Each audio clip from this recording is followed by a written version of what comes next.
গত কয়েকদিন আগে নির্বাচন কমিশনের পক্ষ থেকে প্রকাশিত হয় খসড়া তালিকা। সেই খসড়া তালিকা প্রকাশিত হওয়ার পর থেকেই কাঁকসা ব্লকের বিভিন্ন প্রান্তের মানুষের বিভিন্ন নথিপত্রতে গোলমিল দেখা দেয় এবং সেই নথিপত্র যাচাই করার জন্য কাঁকসা ব্লকের বিভিন্ন প্রান্তের মানুষকে নোটিশ পাঠানো হয় নির্বাচন কমিশনের পক্ষ থেকে।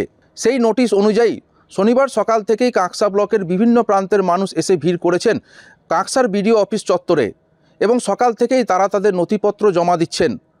বিভিন্ন এলাকা থেকে আসা সাধারণ মানুষ তারা জানিয়েছেন অযথা হয়রানির শিকার হতে হচ্ছে তাদের।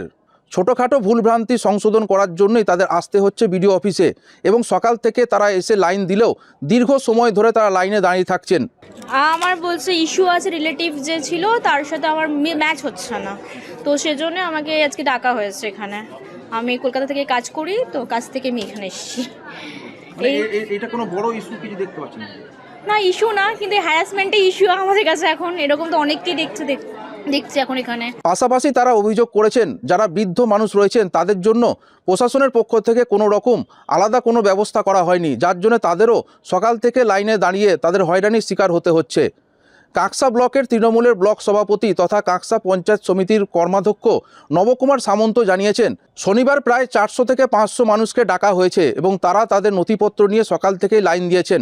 তিনি কেন্দ্রের বিরুদ্ধে ক্ষোভ উগরে বলেন অযথা সাধারণ মানুষকে হয়রানি করার জন্যই এসআইআর করা হয়েছে, যার ফল ভুগতে হচ্ছে সাধারণ মানুষকে। নির্বাচন কমিশনের কাজই হচ্ছে যে অযথা হ্যারাসমেন্ট করা, যাতে বেশি সংখ্যক ভোটার লিস্ট থেকে বাদ যায়।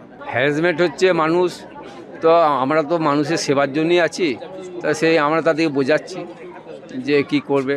এখন নির্বাচন কমিশনের নির্দেশ,